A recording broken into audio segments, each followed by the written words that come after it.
روایت عطار از سیمرغ خیلی زیباتر از روایت فردوسیه.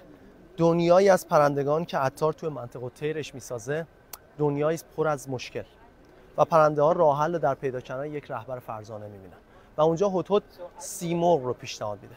پرنده افسانه‌ای که جواب تمامی سوالات رو داره، ولی برای پیدا کردنش باید تا کوه قاف رو بری. هزاران پرنده حرکت میکنن و بعد از گذشتن از 7 مرحله تنها سیمرغ به کوه قاف میرسن.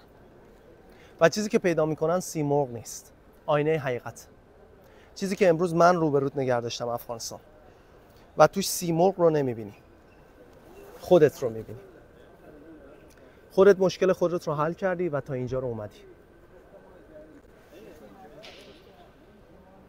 سیمرغ خودتی. بیاید مشکل دوم رو حل بکنیم.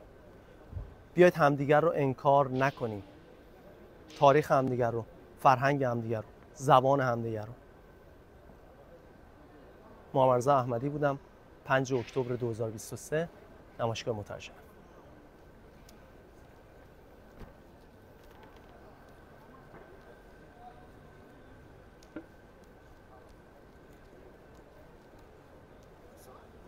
Was okay?